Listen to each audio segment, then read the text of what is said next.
In the quiet, God-fearing town of Millstone Creek, Pastor Elijah Brooks was more than just a man of faith. He was a symbol of moral authority. At 45, Elijah had built a reputation as a charismatic, eloquent preacher who commanded respect from every pulpit he stood behind.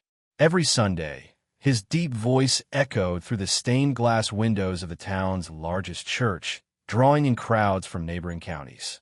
People looked to him for guidance, for answers, for truth. What they didn't know, however, was that the man who preached righteousness by day wrestled with temptation by night.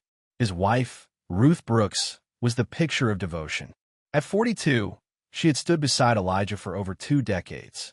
She ran the Sunday school, organized charity drives, and hosted weekly prayer circles in their home. Ruth adored her husband and believed wholeheartedly in their shared mission to serve the Lord. But what Ruth lacked in suspicion, Lena Carter made up for in silence. Lena, 28, had been working in the Brooks household for nearly a year. She cleaned, cooked, and handled errands for Ruth, always quiet and respectful, never overstepping boundaries. She wore plain clothes and kept her gaze lowered, but there was an unspoken elegance in the way she moved. She and her husband, Marcus Carter, lived in a modest 1-bedroom apartment in the industrial part of town. Marcus was a mechanic who rarely smiled and often drank away their meager savings. His quick temper and financial struggles left Lena hardened, but not bitter. She just wanted to survive. Elijah began to notice Lena the way a man shouldn't notice someone who isn't his wife. It started subtly. He complimented her cooking, first casually, then with a touch of admiration. He'd linger in the kitchen under the guise of conversation, asking about her day, her life, her dreams. Lena, guarded at first, began to open up. She spoke about her childhood, her fear of her husband's anger, and her wish to one day study nursing. The first accidental touch was his hand brushing against hers as she passed him glass, then his fingertips grazing her lower back as he walked past her in the hallway. At first, Lena thought it was just her imagination. But then came the lingering stares, the hushed whispers when Ruth wasn't around, the small gifts, a bracelet, a pair of silk gloves, an envelope of cash just to help with bills. The boundaries blurred faster than either of them expected. The affair ignited the week Ruth went away on a church women's retreat to the countryside. Elijah didn't join her. He said he needed time to prepare for a special sermon. Ruth, trusting as ever, kissed him goodbye and left for 4 days. On the second night, Lena stayed late after dinner to mop the kitchen. Elijah offered her a glass of wine, an unusual gesture. Just one. "You've worked hard today," he said with a smile that was more suggestive than friendly. One glass turned into 2, and soon he was standing close behind her, his breath warm against her neck. Lena didn't resist. Maybe it was the wine. Maybe it was the loneliness. Or maybe she just wanted to feel wanted for once in her life. Whatever the reason, by the end of the night, the line between houseworker and lover had been completely erased. The next morning, guilt hovered in the air like incense, but it didn't last long. The next evening, it happened again, and then again.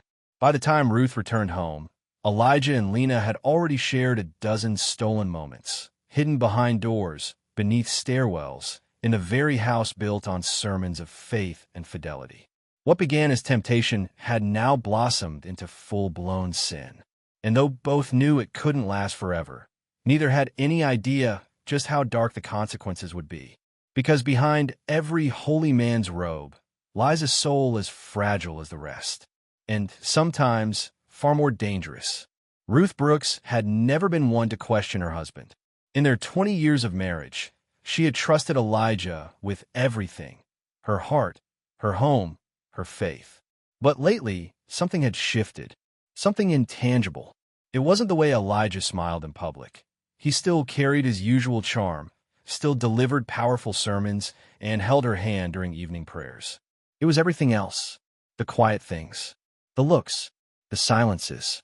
It started with the whispers, barely audible conversations between Elijah and Lena that halted the moment Ruth entered the room.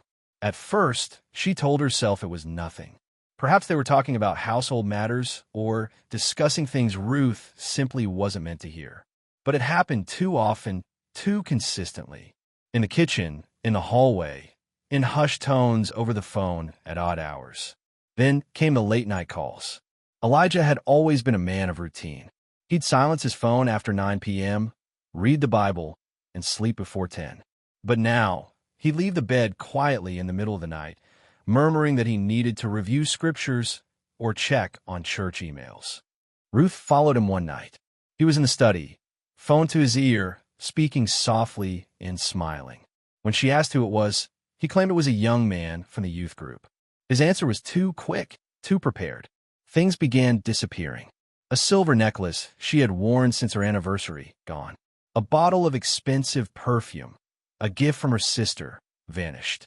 And most curiously, a silk scarf, a blue one she had seen Lena wear several times, now crumpled and forgotten under the edge of their bed. When Ruth pulled it out, her heart dropped. The scent was unmistakable, a soft mix of jasmine and citrus, Lena's scent. The scarf was partially hidden, as if carelessly shoved under the bed in a moment of panic. Her hands trembled as she held it, rage simmering beneath her skin like a storm waiting to break. Still, Ruth said nothing. She wasn't ready. She needed more. She needed confirmation. And it came soon after. It was a Wednesday afternoon. Ruth had returned home early from a church planning committee meeting. She stepped into the house quietly, not wanting to wake Lena if she was resting. The house was unusually still. Then she heard the faint creak of the study door upstairs. She moved up the steps slowly, each one feeling heavier than the last. The study's curtains were drawn, though it was the brightest time of day. From behind the door, she could hear soft laughter, followed by a whisper that made her skin crawl. "I missed you today," Elijah murmured, his voice low and intimate. Ruth's heart pounded as she pushed the door open slightly, just enough to peer inside through the crack. There they were. Elijah was seated in his leather chair, and Lena was perched on his lap, her arms around his shoulders, lips just inches from his. The air between them crackled with something that had long vanished from Ruth's own marriage. Ruth didn't scream. She didn't cry. She quietly closed the door and tiptoed back down the stairs, her stomach churning, her heart shattered. That night, Elijah came to bed, kissed her forehead, and said he loved her. Ruth stared at the ceiling, her mind a whirlwind of betrayal and fury. He didn't know she knew, and that gave her power. She didn't sleep that night. She sat in the dark living room, staring at a family photo on the mantel. Her eyes burned, but her tears refused to fall. Instead, she plotted. She wasn't going to confront them. Not yet. That would be too easy, too clean. No, she wanted to destroy them both. Elijah for his betrayal, Lena for her disrespect, and Marcus, Lena's husband. Well, he might just be her greatest weapon. By morning, Ruth had a plan taking shape in her mind. One that would turn love into ruin. One that would expose their sin and burn every part of the life they thought they had built in secret. Because Ruth Brooks had been loyal. But hell hath no fury like a preacher's wife betrayed. The day was unusually bright for what Ruth Brooks had planned. The sun filtered in through the chapel's stained glass windows, casting colorful rays across the pews, as if heaven itself were watching. But inside Ruth's heart, there was no light left, only the cold, seething darkness that betrayal leaves behind. She had spent the last few days carefully gathering evidence, watching, listening, documenting. Ruth had seen the way Elijah looked at Lena when he thought no one was watching. She had seen the intimate brush of his hand against Lena's waist in the kitchen, caught glimpses of secretive smiles, and heard whispers through thin walls. But it wasn't until she installed a hidden camera in the study that she finally captured what she needed. Photographic proof. Elijah and Lena, mid-embrace, his hand tangled in her hair, lips pressed to hers, passion undeniable. Now, she had everything. Ruth made the call that morning. "Marcus, this is Ruth Brooks. I was wondering if you'd stop by the house today. I want to speak with you about something personal, church-related." Marcus Carter was no saint. A rugged man with grease-stained hands and a temper he barely kept in check. He wasn't used to receiving calls from the pastor's wife. Suspicious, he agreed, curiosity outweighing the unease.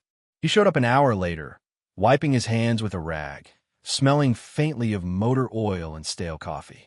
Ruth greeted him with a smile, too pleasant, too rehearsed. "Please come in. Have a seat. Would you like some tea?" He shook his head, cutting straight to the point. "What's this about?"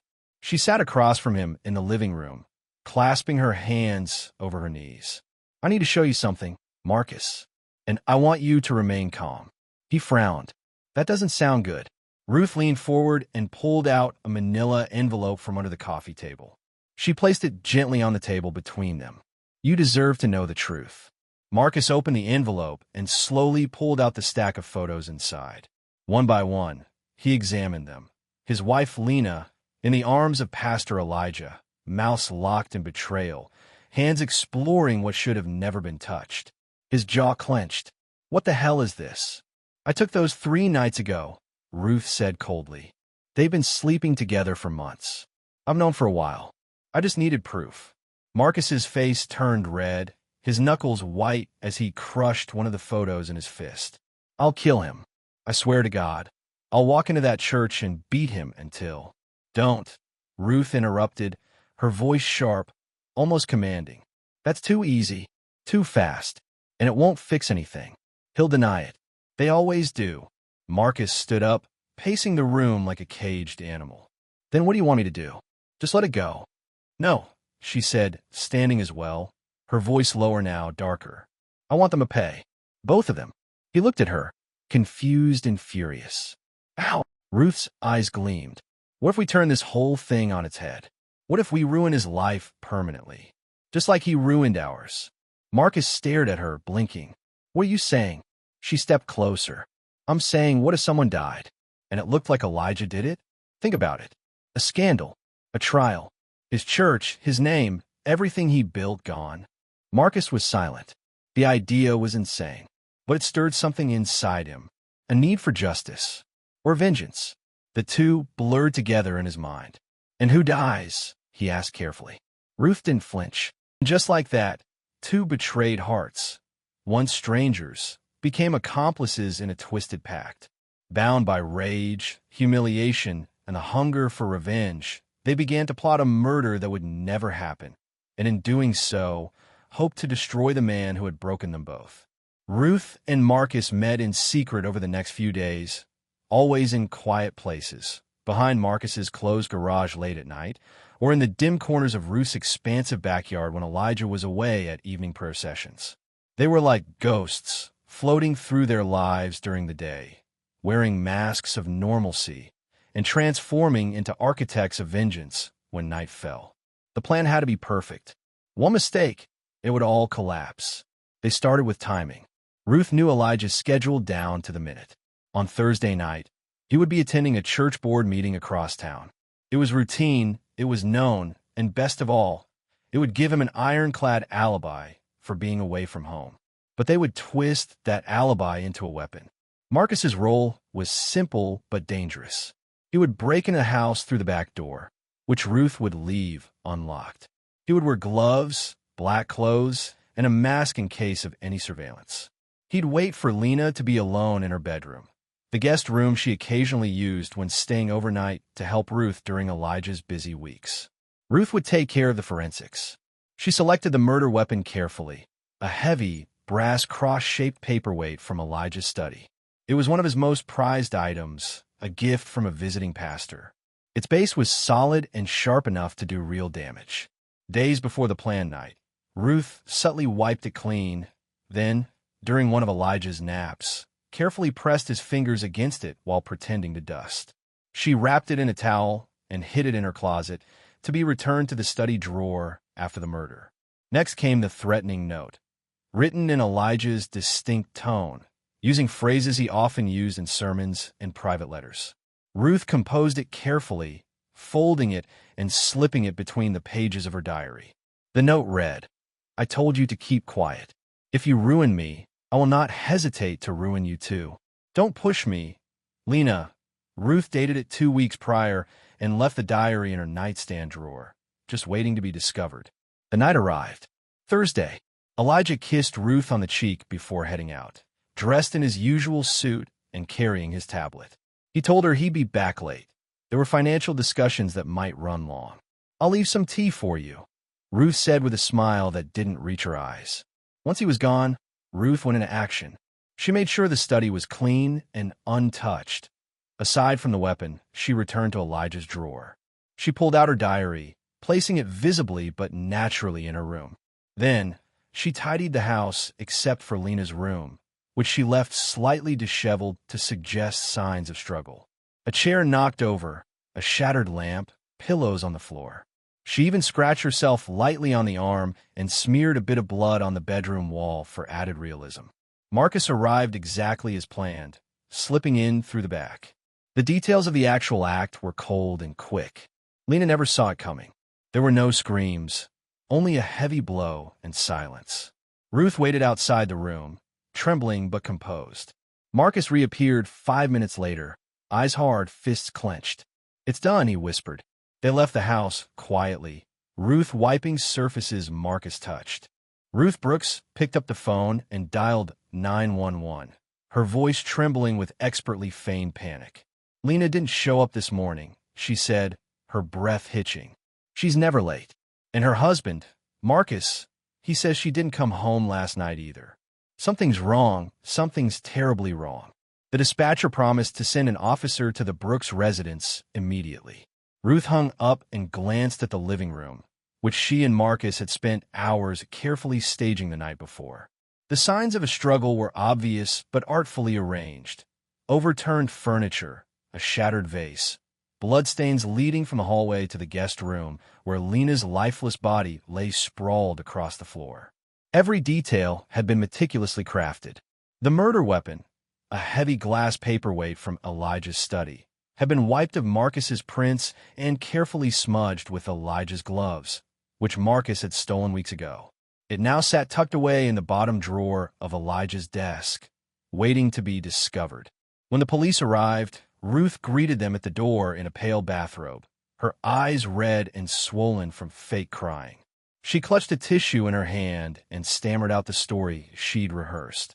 How she'd woken up to find Lena gone, how she checked the guest room and found the horrific scene, how she knew something like this would happen. "She seemed scared recently," Ruth whispered.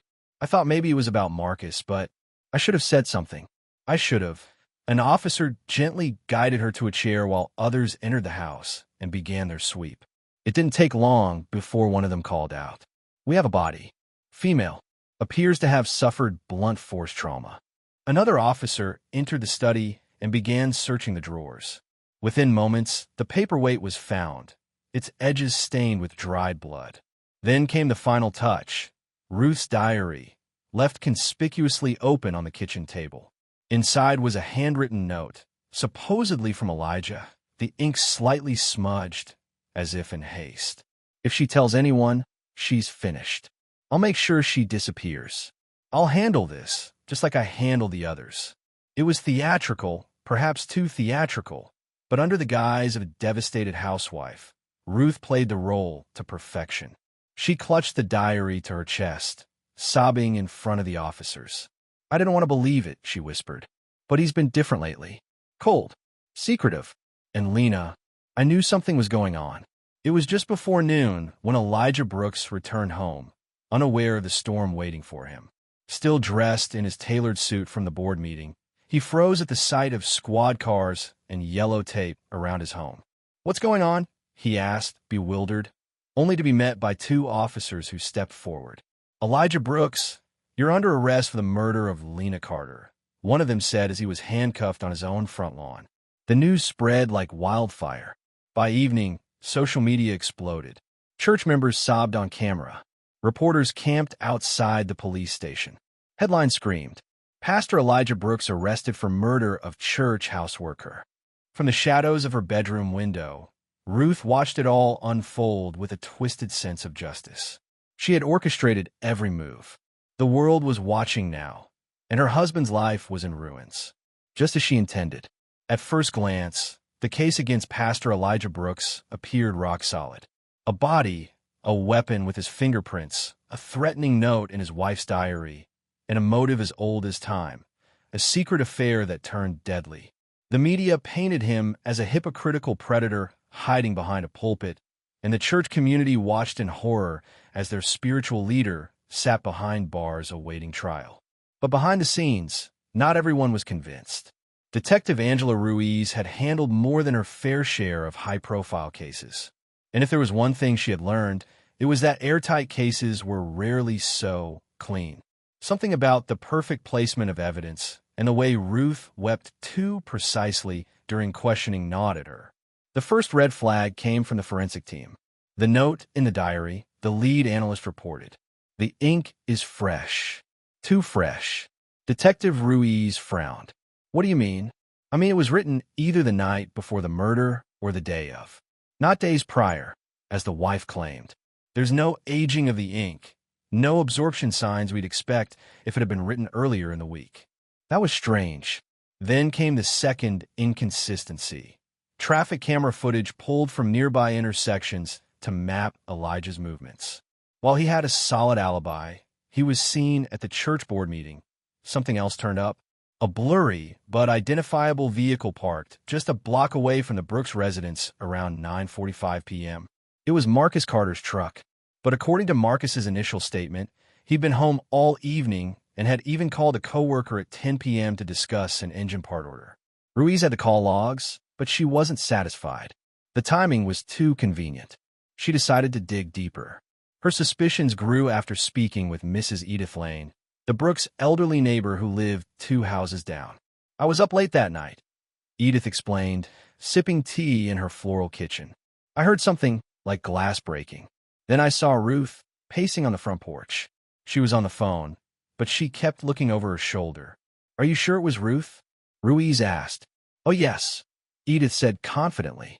"She was wearing that blue robe with the little crosses on it. Always wears it when she's stressed." Back at the precinct, Ruiz requested a search of Lena Carter's personal residence. More specifically, any digital devices that may have gone unnoticed. What the officers found was a breakthrough, a second phone hidden in the back of Lena's bedroom drawer, behind an old box of receipts. It had a cracked screen, but powered on with ease. Most files were innocuous, shopping lists, music playlists, but one voice memo stood out. It was dated 2 days before her murder. Ruiz hit play. Ruth's voice came through, hushed but clear. "I know what you're doing, Lena. You need to stop. Stay quiet, or this whole thing will come crashing down on you and him. And trust me, it won't be me who suffers." Ruiz leaned back in her chair, chills running down her spine. The picture was beginning to shift.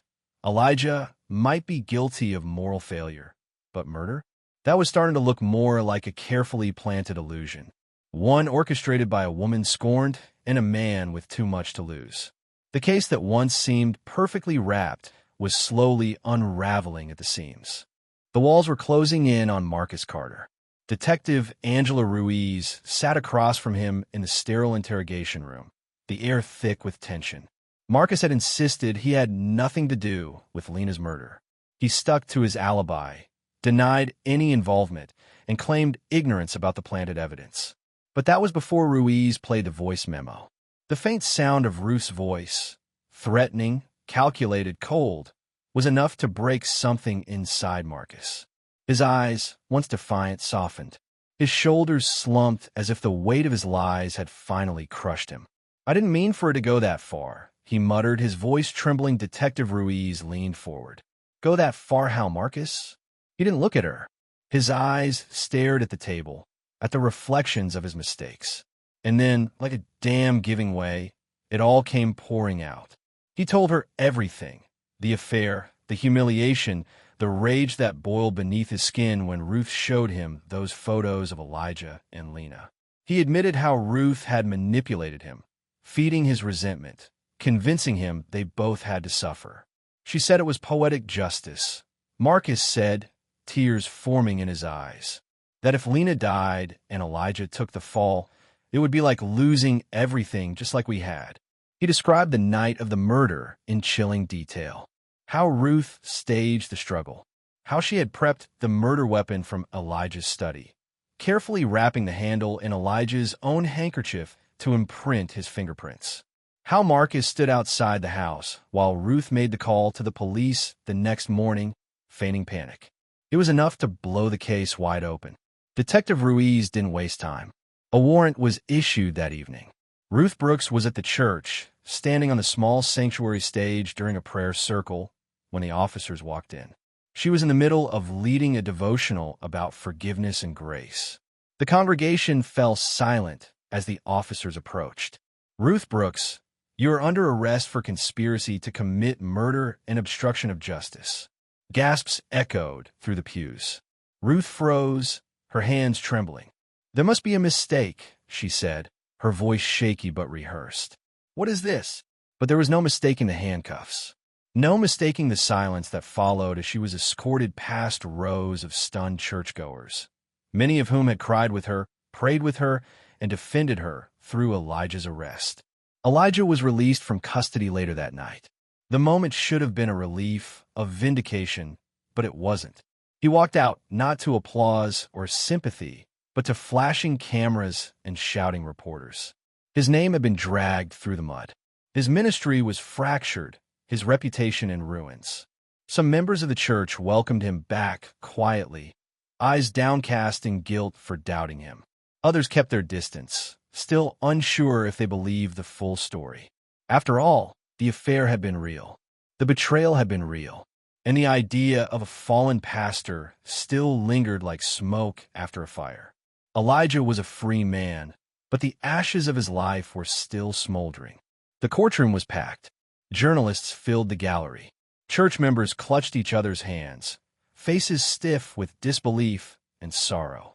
The whispers that had once filled Sunday sermons now echoed through the marble hall of justice.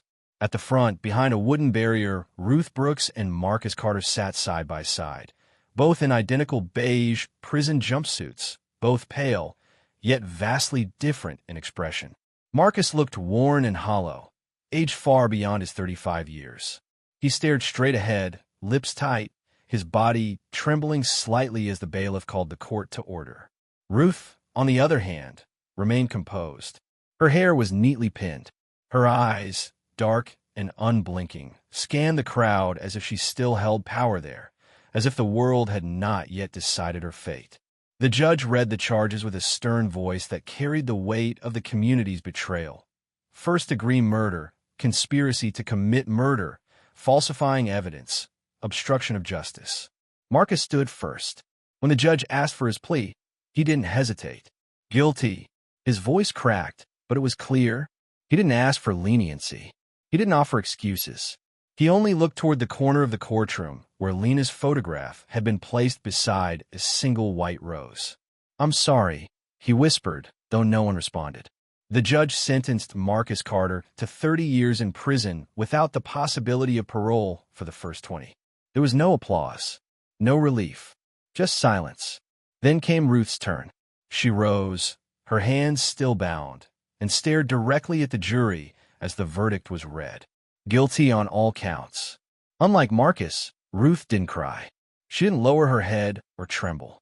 She simply turned her gaze toward Elijah Brooks, who sat on the other side of the room, expression unreadable. The judge, unmoved by Ruth's poise, gave her life imprisonment without parole. "The court finds your actions not only premeditated and malicious," he said, "but carried out with a disturbing sense of purpose and cold calculation. You have shown no remorse for destroying the lives of those around you." The gavel fell. The case was closed. Elijah never returned to the pulpit. Though the law had cleared him, the court of public opinion had not. The church board, while sympathetic, asked him to step down quietly. Too many questions lingered. Too many sermons would be haunted by what had happened behind the scenes of his so-called holy life. He sold a house, gave away most of his belongings. With Ruth in prison and his congregation scattered, there was nothing left to hold on to. In the final scenes, Elijah is seen walking down a quiet, tree-lined road, his clerical collar gone. Just a man now, flawed, broken, human. He stopped at a bench in the park where he once used to pray with Ruth on Sunday evenings. The wind rustles the leaves. A child's laughter echoes from far away, too distant to reach him. He sits in silence. No cross, no words, just the haunting emptiness of choices made and consequences faced. One woman dead, two behind bars. one man lost in shame, and a church forever changed. The story ends not with a scream, but a whisper, reminding us how even the most sacred facades can hide unspeakable sins.